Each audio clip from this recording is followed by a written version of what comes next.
First आते हैं first question पे। In book keeping posting means, यानी कि बुक कीपिंग के अंदर जो पोस्टिंग की जाती है आपको बताना है उसका क्या मतलब होता है। फर्स्ट है to record the transactions from the journal to ledger, यानी कि जर्नल से लेजर में ट्रांजेक्शन करना, उसको रिकॉर्ड करना, क्या ये कहलाता है बुक कीपिंग। सेकेंड है to record the transactions in the journal. Third है to record the transactions in the subsidiary book. और फोर्थ है हमारे to record the transactions in the cash book. ठीक है, तो हमें बताना है इसमें से बुक कीपिंग क्या है। फिर पोस्टिंग पूछा गया है, तो यहाँ पे ऑप्शन ए हमारा राइट आंसर होगा, क्योंकि यहाँ पे पोस्टिंग की बात कर रहे हैं। अगर हम बुक कीपिंग की बात करेंगे तो वो हो जाएगा हमारा ये जर्नल में ट्रांजेक्शन करना बुक कीपिंग कहलाएगा। और सब्सिडरी की बात करें तो ये भी हमारा क्या कहलाता है, सब्सिडरी बुक में हम कब ट्रांसफर करते हैं, जब हम लेजर प्रिपेयर करते हैं। और हम कैश बुक में कब ट्रांसफर करेंगे, जब हम कैश ट्रांजेक्शन करते हैं। अगेन ये हमारा लेजर का ही पार्ट होता है। तो यहाँ पे पोस्टिंग पूछा गया है, तो यहाँ पर ऑप्शन वन राइट आंसर होगा। जो हम जर्नल से लेजर में ट्रांसफर करते हैं तो उसको बोलते हैं हम बुक कीपिंग। आई होप यहाँ आपको क्लियर है। सेकंड क्वेश्चन पे आते हैं, और अगर आपको वीडियो पसंद आए तो वीडियो को लास्ट में आप लाइक भी जरूर कीजिएगा और अपने फ्रेंड्स के साथ भी जरूर शेयर कीजिएगा। The basic rule of book keeping, debit the receiver credit the giver is applicable to, यानी कि आपको बताना है बुक कीपिंग के अंदर कि जो भी डेबिट हम रिसीव कर रहे हैं उसे डेबिट करेंगे, और जो भी हमें दिया जा रहा है यानी जो भी हम देंगे उसको हम क्या करेंगे, क्रेडिट करेंगे। ये किसका रूल है आपको ये बताना है। तो मैंने आपको जो थ्योरी क्लासेस करी थी तो वहां पर ये सारी चीजें डिस्कस की थी कि किस तरह से हम ये अकाउंट्स प्रिपेयर करते हैं। अकाउंट के अंदर ये सारी चीजें हमने पढ़ी थी। तो देखिए यहाँ पर पाने वाले को क्या किया जा रहा है, डेबिट, और जो हम दे रहे हैं उसको क्या कर रहे हैं, क्रेडिट। तो ये किसमें है, नॉमिनल, रियल, पर्सनल या ड्राइंग। तो देखिए ये हमारा बताता है पर्सनल अकाउंट को। जबकि अगर हम बात करें यहाँ पे हमारे नॉमिनल अकाउंट की, आपने नॉमिनल अकाउंट को भी डिस्कस किया था। ठीक है, तो देखिए नॉमिनल अकाउंट के अंदर हम यहाँ पर आए तो नॉमिनल अकाउंट में आता है जो भी हमारे सारे एक्सपेंडिचर्स लॉस होते हैं वो हमारे आते हैं डेबिट में, और जो भी हमारे इनकम्स और प्रॉफिट्स होते हैं वो होते हैं हमारे क्रेडिट में। वहीं अगर हम रियल अकाउंट की बात करें तो देखिए रियल अकाउंट के अंदर जितने भी हमारे पास असेट्स या फिर हमारे पास कोई भी ऐसी चीज है जो हमें रिसीव होगी वो हम डेबिट करेंगे, और हमारे पास से कोई भी ऐसी जैसे कैश है या कोई भी असेट हमारे पास जाएगी तो उसको हम क्या करेंगे, क्रेडिट करेंगे। ठीक है, तो ये थे इनके रूल्स, हम लोगों ने ये डिस्कस किए थे, तो आप एक बार फिर से उस वीडियो को देख लीजिएगा। थर्ड है revenue is considered as being earn when, यानी कि रेवेन्यू कब ऐसे कंसिडर्ड किया जाएगा कि हमने उसको अर्न कर लिया है। याद रखिए यहाँ पे अर्न की बात की जा रही है, यहाँ पर ये बात नहीं की जा रही कि हमने उसको रिसीव कर लिया है। अर्न कर लिया और रिसीव कर लिया है, दोनों में बहुत अंतर है। ऑप्शंस देख लेते हैं, cash is received, production is done, sale is affected, purchase is done. तो देखिए यहाँ पर रेवेन्यू की बात की जा रही है। रेवेन्यू यानी आपके पास कुछ आ रहा है, कोई इनकम आ रही है। तो परचेज के अंदर आपके पास कोई इनकम नहीं जाती, आपके पास यहाँ आती नहीं है, आपके पास से जाती है। तो देखिए परचेज इज डन तो कट गया। और मैंने अभी आपको बताया कि रेवेन्यू इज बीइंग अर्न है। अर्न का मतलब यहाँ पर होता है आपने उसको कमा लिया है। अब यहाँ पे कैश की बात नहीं कर रहे कि कैश आपको मिला है या नहीं, बस आपको जो ड्यूटी दी गई थी वो आपने कर दी है। यानी कि आपने वहां पे इनकम अर्न कर ली है लेकिन अभी आपको रिसीव नहीं हुई है। तो देखिए यहाँ पे कैश इस रिसीव्ड भी हमारा कट गया। आप लोग भी आंसर करिए, आप लोगों के अकॉर्डिंग क्या होता है इसका answer. Production is done, production is done से हमारा कोई ये पता नहीं चल रहा कि हमने रेवेन्यू हमारा अर्न कर लिया है या रिसीव कर लिया है, क्या चीज़ है, लेकिन हमारा सेल से यहाँ पता चल रहा है, इसलिए राइट आंसर हो जाएगा सी। सेल से यहाँ इसलिए पता पड़ रहा है, देखिए हम कोई भी चीज़ सेल करते हैं तो यहाँ यहाँ पर क्या हो रहा है हमारा कि यहाँ पर हमारा हमने वो अपनी इनकम क्या है जनरेट कर ली है। अब सामने वाले पर्सन को चाहे वो अभी दे हमें वो उसका अमाउंट या बाद में दे, लेकिन उसको देना तो पड़ेगा क्योंकि यहाँ पे सेल हमने करी है। तो अब वो लायबल है हमें अमाउंट देने के लिए। तो यहाँ पर क्या है, रेवेन्यू तो हमने अर्न कर लिया है, अब रिसीव किया है या ना किया है ये अलग बात है। तो यहाँ पे जब हमारी सेल अफेक्ट होती है तब ये वाली सिचुएशन अराइज होती है। तो ऑप्शन सी यहाँ पे हमारा राइट आंसर है। नेक्स्ट आते हैं, अगर आपको कोई भी क्वेरी है तो प्लीज़ आप पूछ सकते हैं। हम क्लास के बीच में उनको डिस्कस नहीं करेंगे, नेक्स्ट क्लास में हम उनको डिस्कस कर लेंगे, ठीक है। नेक्स्ट क्वेश्चन है डेबिट मीन्स। अब डेबिट का क्या मतलब होता है हमें ये बताना है। ऑप्शन है decrease in assets, increase in liability, an entry on the left hand side of an account, या फिर मॉडरेट इंक्रीज इन लाइबिलिटी। अब देखिए यहाँ पर हम बात कर रहे हैं डेबिट की, तो आप बताइए क्या होगा इसका मतलब, आंसर करिए। आपके अकॉर्डिंग क्या लगता है क्या ऑप्शन होना चाहिए इसका? देखिए हम डेबिट की बात कर रहे हैं, तो आपने इतने सारे अकाउंट्स अभी तक प्रिपेयर किए हैं, ठीक है? तो आपने देखा होगा जब भी हम अकाउंट बनाते हैं इस तरह से बनाया जाता है। ये हमारा क्या हो गया, डेट का कॉलम, ये हमारा पर्टिकुलर का कॉलम हो गया, ये हमारा अमाउंट का, देन फिर डेट का, पर्टिकुलर्स एंड अमाउंट। तो यहाँ पर हम क्या लिखते हैं, डेबिट, और ये इस वाले पोर्शन में लिखते हैं क्रेडिट। यानी कि ये हमारा राइट साइड पे क्रेडिट है और लेफ्ट साइड पे क्या है, हमारा डेबिट। तो देखिए इसके अकॉर्डिंग ऑप्शन जो है थर्ड वो हमारा राइट आंसर हो जाएगा। ऐसी कोई भी एंट्री जो फिर हम अकाउंट के लेफ्ट हैंड साइड पर बनाते हैं उसको बोला जाता है क्रेडिट, और अगर हम उसको राइट हैंड साइड पर बनाएंगे तो उसको बोला जाएगा क्रेडिट। नेक्स्ट क्वेश्चन है drawing account is related to. अभी ड्राइंग्स अकाउंट होते हैं, आपको पता है ड्राइंग्स क्या होती हैं, जब कोई पर्सन अपने ही बिजनेस से अपने पर्सनल यूज के लिए कोई भी सामान निकालता है, गुड्स यूज करता है, तो वो ड्राइंग कहलाती है। तो ये क्या है, nominal account, personal account, real account, या फिर कंपनीज ड्राइंग अकाउंट? तो देखिए यहाँ पर अगर हम बात करें ड्राइंग्स अकाउंट की, तो देखिए ये नॉमिनल अकाउंट नहीं है। नॉमिनल अकाउंट क्यों नहीं है, क्योंकि देखिए यहाँ पर बात की जा रही है ड्राइंग की। ये किसको रिप्रेजेंट कर रहा है, आप खुद बताइए, इसका आंसर आप दे सकते हैं।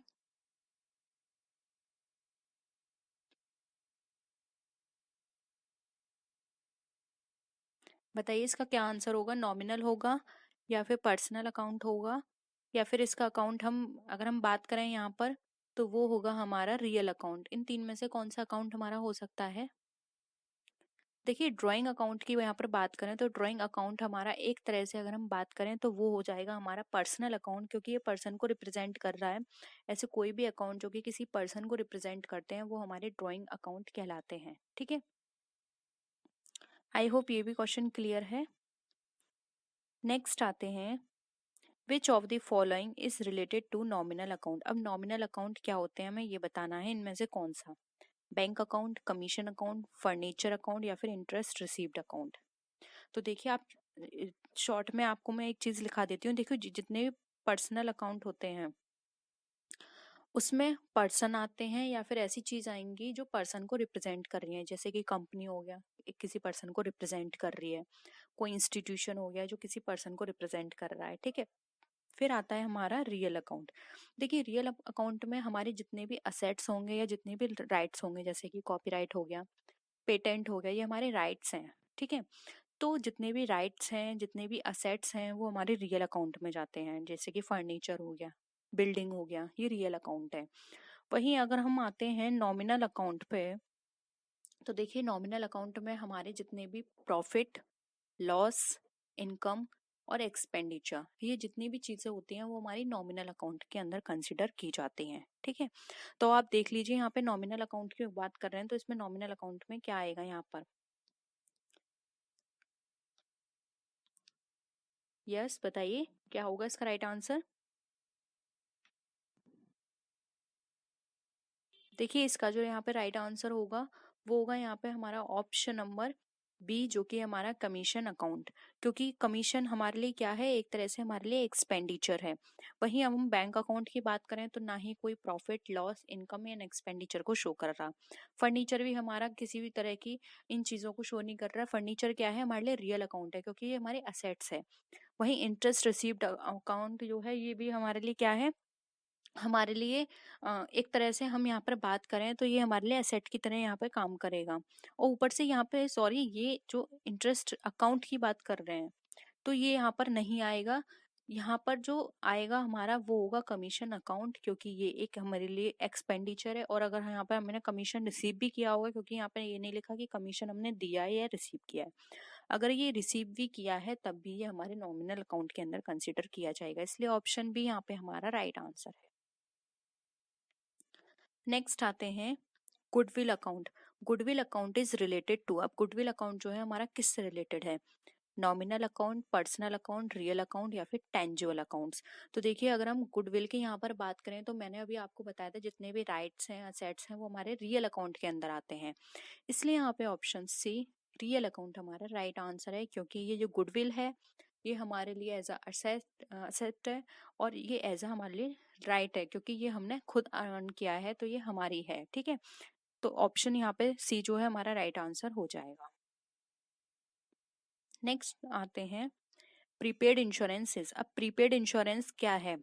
नॉमिनल अकाउंट, नॉमिनल कर लीजिएगा इसे, nominal account, personal account, real account या फिर प्रीपेड अकाउंट। तो देखिए प्रीपेड इंश्योरेंस की यहाँ पर बात करें तो प्रीपेड इंश्योरेंस हमारा एक तरह से क्या, कौन सा अकाउंट होगा ये आपको बताना है। जल्दी बताइए इसका आंसर क्या होगा प्रीपेड अकाउंट। देखिए प्रीपेड अकाउंट की बात करें तो जितने भी हमारे ऐसे एक्सपेंडिचर होते हैं जो कि हमने प्रीपेड करे होते हैं, या फिर यहाँ पर अगर हम बात करें कि ऐसे कुछ आउटस्टैंडिंग हमारे ट्रांजेक्शन्स भी होते हैं, तो वो हमारे पर्सनल अकाउंट के अंदर कंसिडर किए जाते हैं। यहाँ पे प्रीपेड इंश्योरेंस की बात की गई है तो यहाँ पे ऑप्शन बी हमारा राइट आंसर हो जाएगा, बी। अब कुछ एग्जाम्पल्स हैं, जैसे कि देखिए प्रीपेड रेंट अकाउंट हो गया, आउटस्टैंडिंग रेंट हो गया, आउटस्टैंडिंग सैलरी हो गई, इंटरेस्ट अक्रूड हो गया, इंटरेस्ट आउटस्टैंडिंग अकाउंट हो गया।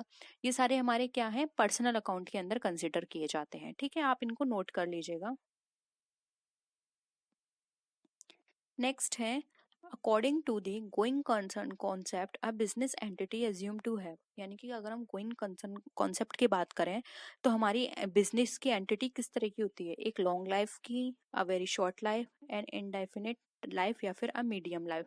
देखिए यहाँ पर हम बात करें गोइंग कंसर्न कॉन्सेप्ट की, तो गोइंग कंसर्न कॉन्सेप्ट के अंदर ये बताया जाता है कि हमारा जो बिजनेस है, या फिर ये एज्यूम करके चलते हैं कि हमारा जो बिजनेस है वो लॉन्ग टर्म तक रहेगा। ठीक है, मैं आपको ये डिस्कस भी कर चुकी हूँ तो आप इजीली इसका आंसर कर सकते हैं। जल्दी बताइए इसका क्या आंसर होगा।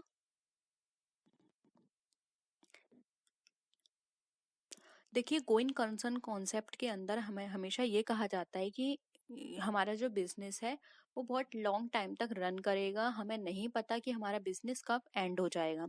ठीक है, तो एक इनडेफिनेट लाइफ लेके चलते हैं, तो यहाँ पे ऑप्शन सी हमारा राइट आंसर हो जाएगा, an indefinite life. Long life नहीं कह सकते, शॉर्ट लाइफ नहीं कह सकते, मीडियम लाइफ नहीं कह सकते। ठीक है, तो ऑप्शन सी राइट है। बहुत ही सिंपल क्वेश्चन है, क्योंकि अकाउंटिंग हमारी बहुत ही इजी है, अकाउंटिंग को सिर्फ थोड़ा सा समझने की जरूरत है और इसमें क्वेश्चंस भी ज्यादा डिफिकल्ट नहीं आते हैं। Contingent liability shown in the balance sheet because of, अब जो कंटिजेंट लाइबिलिटी है वो दिखाई जाती है हमारे बैलेंस शीट के अंदर, क्यों दिखाई जाती है? कन्वेंशन ऑफ कंसिस्टेंसी के कारण, कन्वेंशन ऑफ मटीरियलिटी के कारण, कन्वेंशन ऑफ डिस्क्लोजर के कारण, या फिर कन्वेंशन ऑफ एडवेंचर के कारण। अगेन वेरी इजी क्वेश्चन है और ये मैं थ्योरी क्लास में आपको एग्जाम्पल के थ्रू बता चुकी हूँ कि ऐसा क्यों होता है, तो आप इसका आंसर कर सकते हैं।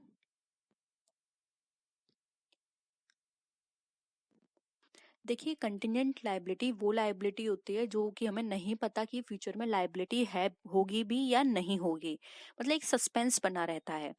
तो ये हमारी वहां पर बैलेंस शीट के अंदर एज अ फुटनोट वहां पे शो कर दी जाती है कि ये हो भी सकती है फ्यूचर में, नहीं भी हो सकती। तो ये इसलिए करी जाती है क्योंकि हम सबको पता है कि अकाउंटिंग के कुछ अपने प्रिंसिपल्स हैं जिनको फॉलो करना पड़ता है, तो उन्हीं में से एक प्रिंसिपल है हमारा प्रिंसिपल ऑफ डिस्क्लोजर या फिर कन्वेंशन ऑफ डिस्क्लोजर। तो डिस्क्लोजर के अंदर ये होता है कि कंपनी के जितनी भी इंफॉर्मेशन है वो आपको डिस्क्लोज करनी है, उसी के द्वारा हम जो हमारी जो कंटिजेंट लायबिलिटी होती है वो बैलेंस शीट में शो की जाती है। तो यहाँ पे ऑप्शन सी हमारा convention of disclosure right answer हो जाएगा। नेक्स्ट आते हैं goods destroyed by fire should be credited to. अब यहाँ पे जो गुड है वो डिस्ट्रॉय हो गया है फायर से, अब हमें यहाँ पे क्रेडिट बताना है कौन सा अकाउंट होगा, purchase account, sales account, loss by goods by fire account या फिर insurance account. Again very easy, अगर आपको थोड़ा सा भी इसका बेसिक पता है कि एंट्रीज किस तरह से होती है तो आप इजीली बता सकते हैं इसका आंसर। बताइए क्या होगा इसका राइट आंसर। देखिए मैं आपको ना एक बार ये बेसिक से समझा देती हूँ। देखिए कभी भी हम कोई भी परचेस करते हैं तो उसकी एंट्री क्या होती है? परचेस अकाउंट डेबिट, फिर क्या होगा? टू बैंक या कैश अकाउंट जिससे भी आपने परचेस की है। अब देखिए ये परचेस क्या हो गई थी, यहाँ पे डेबिट हो गई थी, परचेस अकाउंट क्या था, डेबिट। अब यहाँ पर क्या है, आपका लॉस हुआ है किससे, फायर से। तो और जो जो गुड्स लॉस हुआ है फायर से, वो आपने कभी ना कभी तो परचेस किया होगा, यानी कि आपकी परचेस अफेक्ट हो गई यहाँ पर। सेकंड, यहाँ पर एक और रूल भी लगेगा कि जो फायर हुआ है, फायर से जो लॉस हुआ है, लॉस क्या होते हैं, सारे डेबिट होते हैं। तो देखिए इसकी जो एंट्री होगी, loss by fire, fire account debit to purchase account. ठीक है, ये इसकी एंट्री होगी। तो यहाँ पर क्या पूछा गया है, गुड्स डिस्ट्रॉय हुआ है, क्रेडिट क्या होगा। तो देखिए यहाँ पर डिस्ट्रॉय हुआ था और ये लॉस की एंट्री है, तो क्या हुआ है, क्रेडिट, परचेस हुआ है, इसलिए यहाँ पे ऑप्शन ए परचेस अकाउंट हमारा क्या हो जाएगा, राइट आंसर हो जाएगा। आई होप ये एंट्री आपको समझ में आई है। ठीक है, और देखिए यहाँ पर इसका भी एक और कॉन्सेप्ट है, कोई भी अकाउंट हम दो बार क्या करते हैं, डेबिट या क्रेडिट नहीं कर सकते। अब देखिए यहाँ पर ये एंट्री क्या की गई थी, परचेस यहाँ पे डेबिट किया गया था, फिर बाद में मैंने इसको क्या कर दिया, क्रेडिट कर दिया।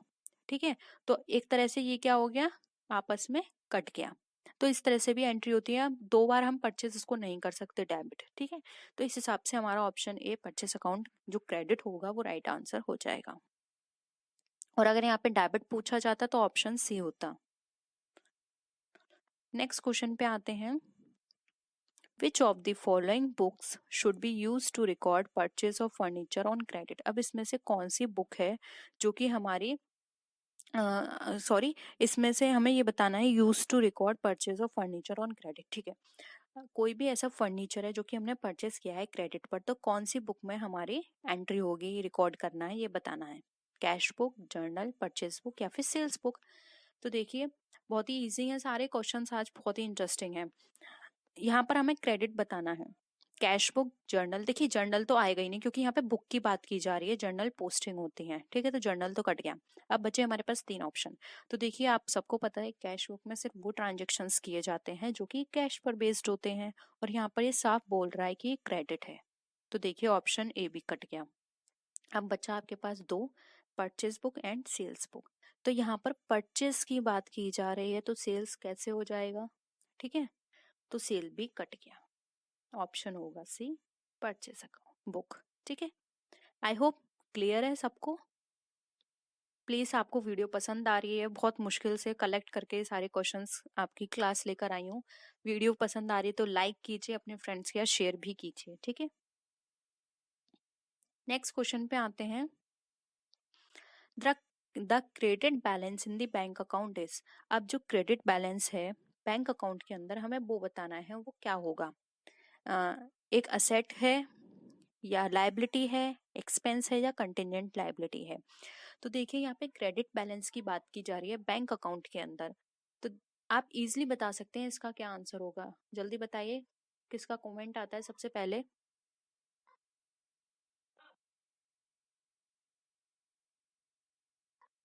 देखिए यहाँ पर अगर हम बात करें क्रेडिट बैलेंस की, तो जो बैंक अकाउंट के अंदर क्रेडिट बैलेंस है वो एज अ लाइबिलिटी की तरह ट्रीट किया जाता है, इसलिए यहाँ पे ऑप्शन बी जो है वो हमारा राइट आंसर हो जाएगा, आर लाइबिलिटी। नेक्स्ट आते हैं,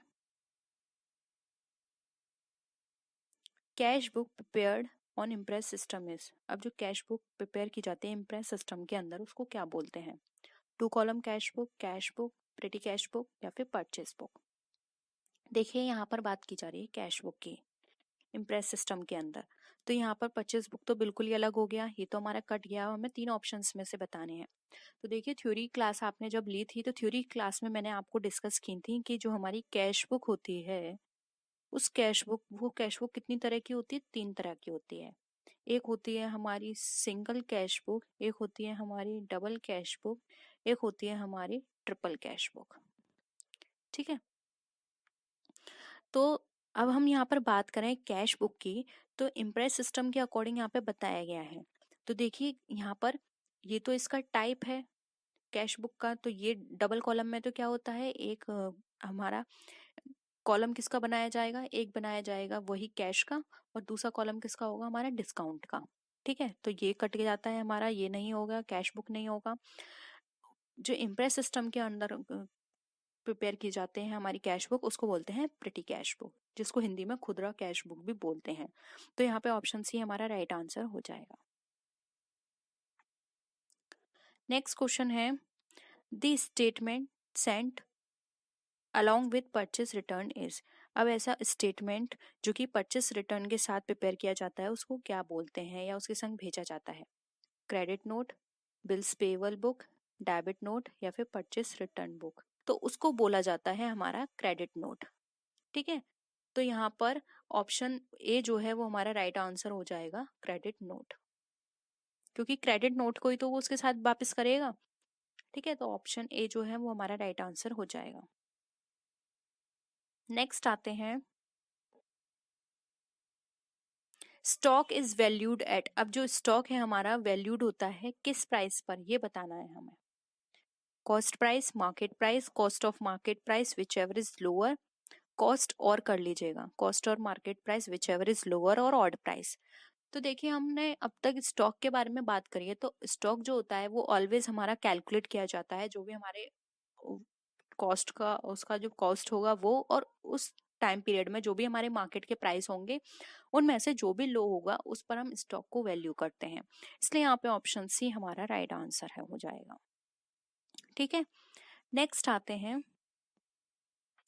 unearned income stock account is. अब अनअर्न्ड इनकम जो होती है वो अकाउंट क्या है हमारे लिए? असेट है, लायबिलिटी है, एक्सपेंस है या फिर इनकम रिसीव्ड इन एडवांस है? तो देखिए यहाँ पर अगर हम बात करें अनअर्न्ड इनकम की, तो अनअर्न्ड इनकम पहले समझ लेते हैं क्या होती है। तो देखिए अनअर्न्ड इनकम वो इनकम होती है जो कि अभी तक हमने क्या करी है, अर्न नहीं करी है। ठीक है, यानी कि हमने रिसीव तो कर लिया है उस इनकम को, लेकिन अभी हमने उसको अर्न ही नहीं किया है। तो ऐसी इनकम क्या कहलाएगी, आपको ये बताना है। असेट है, लायबिलिटी है, एक्सपेंस है या फिर इनकम रिसीव्ड इन एडवांस है? बताइए इसका आंसर। मैंने अभी अभी आपको बताया कि हमने उसको अर्न नहीं किया है लेकिन रिसीव कर लिया है। देखिए ये हमारी कहलाएगी लायबिलिटी, क्योंकि हमने कोई भी अमाउंट, इट मीन्स एडवांस ले लिया है, अभी हमने उसका काम नहीं किया है। तो ये एक लायबिलिटी है कि हमें उसका काम करना है, क्योंकि हम एडवांस में पैसा लेके रख चुके हैं अपने पास। तो ऐसी इनकम हमारे लिए लायबिलिटी की तरह ट्रीट की जाती है। और इसी की जगह अगर हमारा अर्नड इनकम होता तो वो हमारे लिए असेट होती, क्योंकि हमने काम तो कर दिया है लेकिन पैसा नहीं मिला है, तो हमारे लिए असेट है, क्योंकि अब हम उससे उसको पैसा लेना ही लेना है। ठीक है, नेक्स्ट आते हैं, डेप्रिसिएशन इज प्रोवाइडेड ऑन। अब जो डेप्रिसिएशन होती है वो किस पे प्रोवाइड की जाती है? Fix asset, outward charges, current assets या फिर इंटेंजिबल असेट्स? बताइए क्या होगा इसका राइट आंसर। देखिए डेप्रिसिएशन की बात करें तो डेप्रिसिएशन हमेशा फिक्स असेट पे लगती है। मैं आपको ये क्वेश्चंस भी कई बार करा चुकी हूँ और थ्योरी में भी बता चुकी हूँ। वहीं अगर हम इंटेंजिबल की बात करें तो वहाँ पे अमोर्टाइजेशन होता है। आउटवर्ड चार्जेस पे कोई भी तरह का इस तरह का चार्जेस नहीं लगते हैं। करंट असेट पे भी चार्जेस नहीं लगते हैं। करंट असेट में क्या आता है? हमारा कैश आ गया, हमारा बिल्स रिसीवेबल्स आ गए, ये हमारे करंट असेट में आते हैं। ठीक है, तो यहाँ पे ऑप्शन ए राइट आंसर हो जाएगा, फिक्स असेट। नेक्स्ट है,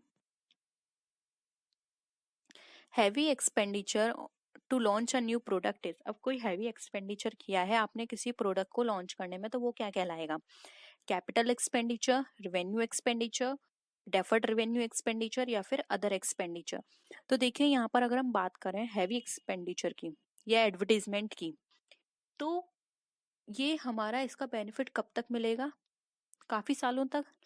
और आपने पढ़ा होगा ऐसा कोई भी एक्सपेंडिचर जो कि बहुत लार्ज अमाउंट पे होता है और बहुत टाइम तक उसका बेनिफिट हमें मिलता है, तो ऐसे एक्सपेंडिचर को हम एक बार में शो नहीं करते हैं अपने अकाउंट्स में, क्योंकि अगर एक बार में शो कर देंगे तो इतना हैवी एक्सपेंडिचर से क्या है, हमारा लॉस दिखाने लगेगा, बैलेंस शीट हमारी गलत पोजीशन दिखाएगी, जिससे कि हमें आगे तक बहुत लॉस होगा, हमारे इन्वेस्टर्स को नेगेटिव इमेज जाएगी हमारे।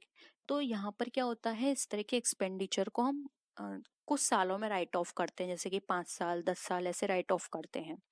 तो अब तक आपको इसका आंसर ही पता चल गया होगा। इसका आंसर है सी, इसको बोलते हैं डेफर्ड रेवेन्यू एक्सपेंडिचर, जिसको हम कुछ कुछ करके जो हमने अमाउंट सेट कर लेते हैं उसके अकॉर्डिंग पर हम कुछ सालों में उसको क्या करते हैं, राइट ऑफ करते हैं। तो ऑप्शन सी हमारा यहाँ पे राइट आंसर है। नेक्स्ट क्वेश्चन है provision for bad debt is calculated on. अब ऐसा प्रोविजन जो कि बैड डेट बैड डेट के लिए प्रोविजन है वो कैलकुलेट किया गया है क्रेडिटर्स पर, सेल्स पर, परचेस पर या फिर डेटर्स पर। तो यहाँ पे बैड डेट की बात की जा रही है। बैड डेट वो पर्सन होते हैं जिनसे हमें उम्मीद नहीं है कि वो हमें पैसा देंगे कि नहीं, इसलिए प्रोविजन बना के रखा जाता है कि अगर वो नहीं देते हैं हमारे पैसे को तो हम यहाँ से उस अपने जो भी हमारा लॉस होगा वो यहाँ से हम उसको कंप्लीट कर लेंगे, या वो यहाँ से हम उसको अपने लॉस को थोड़ा कम कर लेंगे, मिनिमाइज कर लेंगे। तो इस तरह की चीजें हमारे डेटर्स के साथ होती हैं। तो ऑप्शन डी राइट आंसर है। क्रेडिटर्स तो वो हो गया जो हमसे पैसा लेगा, सेल्स और परचेस से कोई इफेक्ट नहीं पड़ता। तो राइट आंसर हो जाएगा डी, डेटर्स। नेक्स्ट क्वेश्चन है N example of revenue expenditure is. अब रेवेन्यू एक्सपेंडिचर का एक एग्जाम्पल हमें बताना है, जैसे purchase of land, salaries, lease या फिर परचेस ऑफ बिल्डिंग। बताइए क्या होगा इसका आंसर। देखिए अगर हम रेवेन्यू एक्सपेंडिचर की बात करें तो पहले इसके मीनिंग को समझ लेते हैं। रेवेन्यू एक्सपेंडिचर का मतलब ऐसा एक्सपेंडिचर होते हैं जो कि हमारे फ्रिक्वेंटली होते हैं, डेली होते हैं, और इनका काम होता है जो भी हमारा डेली की एक्टिविटीज हैं उनको स्मूथ करना, वो अच्छे से हो पाए, वो हमारे रेवेन्यू एक्सपेंडिचर कहलाते हैं। वहीं हमारे कैपिटल एक्सपेंडिचर वो होते हैं जो कि बहुत कम अमाउंट, बहुत कम नंबर्स में होते हैं, जिनका बेनिफिट हमें बहुत टाइम तक मिलता है। ठीक है, उससे हमारे बिजनेस का एक्सपेंशन होता है। इस तरह के एक्सपेंडिचर्स होते हैं। तो यहाँ पर ये डेली बेसिस पर होते हैं। तो देखिए purchase of land daily basis पर नहीं होती, लीज डेली बेसिस पर नहीं होती, purchase of building daily basis पर नहीं होती। डेली बेसिस पर क्या होती है, सैलरी। डेली ना से अगर हम मंथली बात करें तो ये हर मंथ होगी। हर मंथ कोई मशीन नहीं खरीदता, कोई बिल्डिंग नहीं खरीदता। तो इस तरह के एक्सपेंडिचर हमारे क्या कहलाते हैं, रेवेन्यू एक्सपेंडिचर, जो कि हमारा option B salary. Next question है contingent liability appears as a footnote in the balance sheet. This is in accordance with the accounting principle of। Again आ गया ये वही question, consistency, disclosure, materiality, conservatism. ठीक है, अगर मुझे इतना पता नहीं कैसे मैंने दोनों बार दे दिया, क्योंकि सेम क्वेश्चन है, बस थोड़ा सा पूछने का तरीका अलग है। कैसे आ गया ये, आप इजीली इसका आंसर कर सकते हैं। इसका आंसर है बी, डिस्क्लोजर। डिस्क्लोजर प्रिंसिपल है जिसके बेसिस पर आपको कंटिजेंट लायबिलिटी जो है वो बैलेंस शीट में फुट नोट की तरह शो करनी पड़ती है। ठीक है, तो ऑप्शन बी राइट है। नेक्स्ट क्वेश्चन है preparation of trial balance help in deduction of. अब ट्रायल बैलेंस को प्रिपेयर किया है, वो जब हम ट्रायल बैलेंस को प्रिपेयर करते हैं तो वो हमारी किस चीज में हेल्प करेगा, error of principle, compensating error, error of whole omission या फिर क्लरिकल एरर। देखिए हमने ट्रायल बैलेंस की जब थ्योरी डिस्कस की थी तो वहां पे मैंने आपको स्टार्टिंग में ही बताया था कि इसके कुछ ड्रॉबैक हैं। अब वो ड्रॉबैक भी अगर आपको याद है तो उसके बेसिस पर आप ये आंसर कर सकते हैं। मैंने बहुत सारे ड्रॉबैक बताए थे जिसके बेसिस पे हम कह सकते हैं कि हाँ ट्रायल बैलेंस से हमें फायदा नहीं होता। आई होप अब तो आपको वो सारी चीजें रिकॉल हो रही होंगी जो मैंने आपको बताई थी। देखिए इसका जो राइट आंसर होगा वो होगा ऑप्शन डी, क्लरिकल एरर। जो ट्रायल बैलेंस होता है वो सिर्फ हमारी मैथमेटिकल एरर जो होती है उनको दूर करता है। मैथमेटिकल एरर का मतलब यहाँ पर ये है कि डेबिट और क्रेडिट बैलेंस मिलना चाहिए। अगर वो मिल जाता है तो हम ये एज्यूम करके चलते हैं कि हमारे सारे अकाउंट्स सही तरह से प्रिपेयर हैं। इसके अंदर हमारे एरर ऑफ प्रिंसिपल नहीं पता पड़ पाती, क्योंकि हमने क्या चीज क्रेडिट करनी है, डेबिट करनी है, गलती से अगर डेबिट वाली क्रेडिट में, डेबिट और क्रेडिट वाली डेबिट में कर दी तो ये हमें नहीं पता चलेगा इसमें, क्योंकि यहाँ पे तो बस हम बैलेंस देखते हैं। वहीं कॉम्पेंसेटिंग एरर भी इसमें हमें नहीं पता चलेगा। एरर ऑफ होल ओमिशन, कोई भी एंट्री ऐसी है जिसको हमने उसमें रिकॉर्ड ही नहीं किया तो वो भी हमें पता नहीं चलेगी। ठीक है, यहाँ पे सिर्फ हमें मैथमेटिकल एरर पता चल जाता है। तो ऑप्शन डी यहाँ पे हमारा राइट आंसर है। नेक्स्ट क्वेश्चन है error of principle arise when. अब एरर ऑफ प्रिंसिपल हमारा कब होता है, proper distinction is not made between capital and revenue, या फिर there is an omission of transactions, wrong amount are entered in the subsidiary book. Fourth option है हमारा transactions are entered in the wrong subsidiary books. बताइए क्या होगा इसका right answer. इसमें बात कर रही है एरर ऑफ प्रिंसिपल की, यानी कि जहाँ पर हम जो भी हमारे प्रिंसिपल्स हैं उसके बेसिस पर हम यहाँ पर एंट्री नहीं कर पा रहे हैं, तो वो हमें बताना है कि इस तरह के एरर हमें कब होते हैं हमारे। देखिए, एरर ऑफ प्रिंसिपल का मतलब यहाँ पर ये है कि जहाँ पर हमें यही ना पता हो कि हमारा कोई भी एक्सपेंडिचर जो है वो डेली बेसिस पर हो रहा है या फिर हमारा कभी कभी होता है, ठीक है, कैपिटल है या रेवेन्यू है, तभी हमें इस तरह की प्रॉब्लम आती है। रॉन्ग अमाउंट में तो हमारा ये मैथमेटिकल हो गया। हाँ, ओमिशन की बात करें यहाँ पर, तो ये भी हमारा एरर ऑफ प्रिंसिपल का पार्ट नहीं है। यहाँ पर प्रिंसिपल के पार्ट में बात तब आएगी जब हम किसी भी चीज में ये पता ना कर पाए कि इसका ट्रीटमेंट किस तरह से करना है। तो यहाँ पर option A, proper distinction is not made between capital and revenue, हमारा राइट आंसर हो जाएगा। नेक्स्ट क्वेश्चन है, petty cash may be use to pay. अब जो पिटी कैश बुक है वो हमारी किस चीज के लिए इस्तेमाल की जा सकती है? The expenses relating to postage and conveyance, salaries and wages to the final staff, for the purchase of furniture and fittings, या फिर अदर रिकरिंग एक्सपेंसेस। बताइए, पिटी कैश बुक आपने पढ़ा होगा, मैंने थ्योरी क्लास में पिटी कैश बुक को भी बहुत अच्छे से डिस्क्राइब किया था। देखिए, यहाँ पर हम बात करें पिटी कैश बुक की, तो पिटी कैश बुक के अंदर यहाँ पर वो सारे एक्सपेंसेस आते हैं जो कि हमारे बहुत छोटे छोटे एक्सपेंडिचर्स होते हैं, वो वाले इसके अंदर इंक्लूड किए जाते हैं। जैसे कि मैंने आपको एग्जांपल में भी बताया था वहां पर जब थ्योरी क्लास चल रही थी, कि ऐसा कोई एक्सपेंडिचर जैसे कि जिसमें हमारी नोटबुक आ रही है, हमारा पेन आ रहा है, हमारी पेंसिल आ रही है, इसको धीरे धीरे करके आप नोट कर रहे हो, लेकिन जब आप बाद में इसकी फाइनल कैश बुक में पोस्टिंग करते हो तो कैसे करोगे? स्टेशनरी के नाम से, ठीक है। तो ये छोटे एक्सपेंसेस होते हैं, वो हमारे पिटी कैश बुक के अंदर आते हैं। तो यहाँ पर option A, the expenses relating to हमारे पोस्टेज एंड कन्वेंस, ये हमारे पिटी कैश बुक का पार्ट है, वहां पर यूज की जाती है हमारी पिटी कैश बुक। तो ऑप्शन ए राइट आंसर है। नेक्स्ट क्वेश्चन है, which item is shown on the debit side of the trial balance. अब हमें बताना है ट्रायल बैलेंस में डेबिट साइड में कौन से आइटम्स हमारे शो किए जाते हैं। Rent outstanding, prepaid expenses, purchase return, excess of income over expense और income over expenses by the firm. यानी कि अब देखिए, यहाँ पर फोर्थ ऑप्शन तो हमारा कट जाएगा, क्योंकि excess of income over expenses ये हमारा इनकम एंड एक्सपेंडिचर में आते हैं, इस तरह के टर्म्स ये वही हम इंक्लूड करते हैं। अब बात आई first, second and third option की, तो इसमें आप बताइए क्या होगा इसका राइट आंसर। देखिए, यहाँ पर इसका जो राइट आंसर होगा वो होगा यहाँ पे option number B, prepaid expenses. जबकि रेंट आउटस्टैंडिंग, परचेस रिटर्न हमारा किसका पार्ट है? क्रेडिट साइड का। यहाँ पे डेबिट साइड पूछा है, इस वजह से हमारा जो राइट आंसर हो जाएगा वो होगा ऑप्शन बी, प्रीपेड एक्सपेंसेस। ठीक है, नेक्स्ट है, expenditure incurred by a publisher for acquiring copyrights is a, यानी कि ऐसा एक्सपेंडिचर जो कि पब्लिशर के द्वारा यहाँ पर खर्च किया गया है कॉपीराइट को एक्वायर करने के लिए, तो वो क्या कहलाएगा? Capital expenditure, revenue expenditure, deferred revenue expenditure, या फिर कैपिटल रिसीप्ट। देखिए, कैपिटल रिसीप्ट यहाँ पे एक्सपेंडिचर की बात कर रहे हैं, तो ऑप्शन फोर्थ कट गया। हमेशा ये जब भी आप क्वेश्चन सॉल्व करें तो ये देखिए ऐसा कौन सा ऑप्शन है जो बिल्कुल नहीं होगा, पहले उसको काटने की कोशिश करा करिए, क्योंकि उसके बाद क्या होता है, आंसर निकालना बहुत आसान हो जाता है। बताइए अब क्या होगा इसका आंसर? कॉपीराइट के लिए उसने एक्सपेंडिचर किया है ये सारा।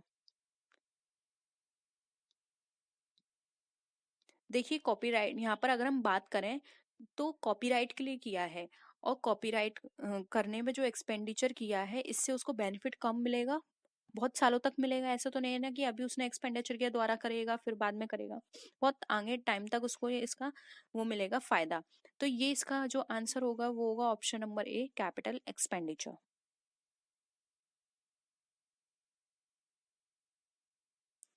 नेक्स्ट है, expenditure incurred on research is an example of. अब रिसर्च में किसी भी तरह का एक्सपेंडिचर किया गया है तो वो किसका एग्जाम्पल है? कैपिटल, रेवेन्यू, डेफर्ड रेवेन्यू, या फिर पार्शली कैपिटल एक्सपेंडिचर। बताइए, देखिए यहाँ पर रिसर्च की बात की जा रही है और रिसर्च में कुछ थोड़ा बहुत अमाउंट नहीं लगता, रिसर्च में बहुत अमाउंट लगता है, बहुत ज़्यादा खर्चा करना पड़ता है, तब हमें पता चलता है हम जिस भी चीज़ के लिए रिसर्च कर रहे हैं। तो एक तरह से ये हमारा बहुत लार्ज अमाउंट का एक्सपेंडिचर होता है जिसको हम बहुत टाइम तक राइट ऑफ करते हैं। तो यहाँ पर ऑप्शन सी हमारा राइट आंसर हो जाएगा, डेफर्ड रेवेन्यू एक्सपेंडिचर। ठीक है, आई होप यहाँ तक आपको सारे क्वेश्चंस क्लियर हैं। ये हमारा क्वेश्चन था 28, अभी लगभग 60 समथिंग क्वेश्चंस हैं, तो टाइम लगेगा। आप प्लीज जाना नहीं, क्योंकि लास्ट में और भी इंटरेस्टिंग क्वेश्चंस हैं और सारे क्वेश्चंस वो हैं जो हमने थ्योरी में डिस्कस किए हैं। ठीक है, a gross profit is transferred to the dash side of the profit and loss account. अब हमें बताना है ग्रॉस साइड हमारा ट्रांसफर किया जाता है प्रॉफिट एंड लॉस अकाउंट में किस साइड में, डेबिट, क्रेडिट, करंट या एसेट। तो ये भी बहुत इजी है, आपने बहुत सारे जब अकाउंट्स प्रिपेयर किए होंगे तो आपने देखा होगा जो हमारा ग्रॉस प्रॉफिट होता है ट्रेडिंग में हमारा कहाँ दिखाया जाता है, डेबिट साइड में, और जब हम P&L में ट्रांसफर कर दें तो हमारा क्रेडिट साइड आ जाता है। तो ऑप्शन बी राइट आंसर है। नेक्स्ट है नॉन ट्रेडिंग इंस्टीट्यूशन प्रिपेयर। जो नॉन ट्रेडिंग इंस्टीट्यूशंस होती हैं वो क्या प्रिपेयर करते हैं, income and expenditure account, trading and profit and loss account, only trading account, या फिर ओनली रेवेन्यू अकाउंट। अगेन हम ये डिस्कस कर चुके हैं थ्योरी क्लास में, बताइए। देखिए ट्रेडिंग एंड P&L अकाउंट ये प्रिपेयर करती हैं profit organisations. Only trading account नहीं प्रिपेयर किया जाता किसी भी कंपनी के द्वारा, ओनली रेवेन्यू अकाउंट नहीं होगा। तो राइट आंसर होगा ए, इनकम एंड एक्सपेंडिचर अकाउंट। तो ये थे हमारे क्वेश्चंस। होप यहाँ पे आपको सारे क्वेश्चंस क्लियर हुए होंगे। किसी भी तरह का डाउट हो तो जरूर बताइएगा। और वीडियो कैसी लगी, वीडियो को लाइक कीजिए, फ्रेंड्स के शेयर कीजिए। किसी भी तरह की कोई भी क्वेरी हो तो जरूर बताइएगा। तो नेक्स्ट वीडियो में फिर मिलते हैं और भी अच्छी वीडियोस के साथ। तब तक के लिए टेक केयर, बाय बाय।